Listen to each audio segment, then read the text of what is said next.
মা সারদা বলতেন, আমাদের জীবনের প্রতিটি সম্পর্ক, প্রতিটি মুহূর্ত যেন এক একটি নীর, যেখানে শান্তি লুকিয়ে থাকে। কিন্তু সেই নীরে যাওয়ার পথ কি এত সহজ?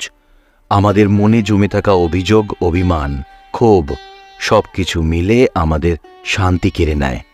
সম্পর্কগুলোকে ভালোবাসা দিয়ে সাজাতে হবে, তবেই আসবে সেই কাঙ্ক্ষিত শান্তি। নমস্কার বন্ধুরা, আপনারা কেমন আছেন সবাই? আমি মৃণাল কান্তি চৌধুরী। আপনারা আমাকে নীল নামে চেনেন। আপনি না চাইলেও সময় আপনাকে বড় করে কাঁধে দায়িত্বের বোঝা চাপিয়ে দেবেই। আজকের এই ব্যস্ত জীবনে সবকিছুই যেন কেবল ছায়া হয়ে গেছে। জীবনের এই বিশৃঙ্খলায় কিভাবে খুঁজে পাবো শান্তি? কখনো কখনো মনে হয় সব ছেড়ে চলে যাই দূরে কোথাও, যেখানে কেবল আমি আর প্রকৃতি। কিন্তু বাস্তবতা আমাকে ফিরিয়ে আনে। পরিবারের ভালোবাসা, বন্ধুর হাসি, প্রিয়জনের মুখ, এদের ছাড়া শান্তি কি আসলেই সম্ভব? আপনারা কি বলেন? কমেন্ট করে অবশ্যই জানাবেন।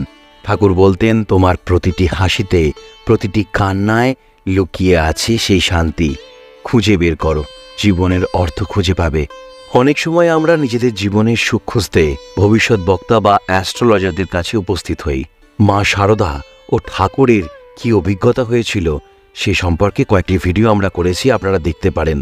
আপনাদের ভুল ভ্রান্তিগুলো দূর হয়ে যাবে। নিঃশব্দের কোলাহল, যখন রাতে সবকিছু নীরব, মনের কোণে কিছু শব্দ। আমি কোথায় গেলে একটু শান্তি খুঁজে পাব?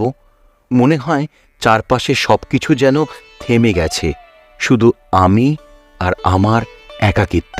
স্বামী সর্বপ্রিয়ানন্দজি মহারাজ বলেন, শান্তি হল মনকে নির্বিকার এবং সৎ পথে চলার ফল। নিজেকে জানার মধ্যে সত্যিকারের শান্তি নিহিত। নিজের সত্যিকারের পরিচয় জানতে হবে, তাহলেই শান্তি আসবে। তাঁর এই দর্শনের মূল কথা হল আত্মানুসন্ধান। নিজের প্রকৃত পরিচয় খুঁজে বের করতে হবে, তাহলেই জীবনের সমস্ত প্রশ্নের উত্তর পেয়ে যাব আমরা। আচ্ছা, সত্যি করে বলুন তো, আপনাদের মধ্যে কাদের সেই সময়ের কথাগুলি আজও মন থেকে মুছে দিতে পারেননি? যখন ছোটবেলায় মায়ের কোলেই ছিল সব শান্তি, জীবন ছিল সরল, উদ্বেগহীন। সময়ের সাথে সাথে জীবনের ভারসাম্য বদলেছে। যে বন্ধুদের সাথে একসময় আনন্দে মেতে উঠতাম, আজ তারা কেবল স্মৃতির পাতায়।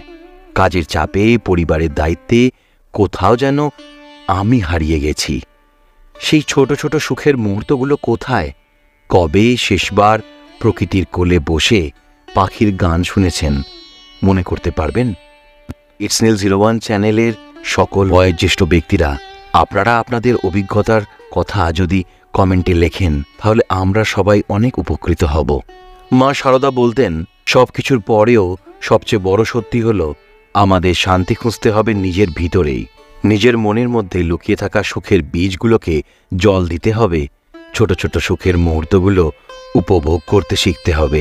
যেসব মুহূর্তে আমরা প্রকৃত সুখী, সেই মুহূর্তগুলোকে আঁকড়ে ধরে রাখতে হবে। ঠাকুর বলতেন, যতক্ষণ না তুমি ভগবানের দিকে মনোনিবেশ করছো, ততক্ষণ শান্তি পাবে না। মন যদি ভগবানে লীন হয়, তবে সমস্ত উদ্বেগ, সকল দুঃখ দূর হয়ে যায়। ঠাকুরের কথায় আমাদের মনকে ভগবানের প্রতি কেন্দ্রীভূত করতে হবে। এটাই জীবনের শান্তি ও ভারসাম্য খুঁজে পাওয়ার একমাত্র উপায়। আমরা যদি মনকে ঈশ্বরের চিন্তায় স্থিত রাখতে পারি, তবে জীবনের সমস্ত সমস্যার সমাধান হয়ে যাবে। মা বলতেন, যে সকল কাজে মনকে শান্ত রাখা যায়, সেই সব কাজই করা উচিত।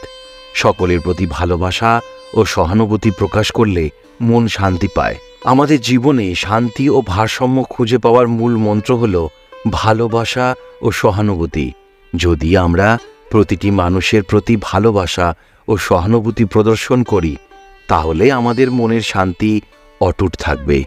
জীবনে শান্তি এবং ভারসাম্য খুঁজে পাওয়ার জন্য শ্রীরামকৃষ্ণদেব, মা সারদা, স্বামী সর্বপ্রিয়ানন্দজি মহারাজের উপদেশগুলি গভীরভাবে অনুসরণ করা উচিত। শ্রীরামকৃষ্ণদেবের মতে আমাদের মনকে ঈশ্বরের প্রতি কেন্দ্রীভূত করতে হবে।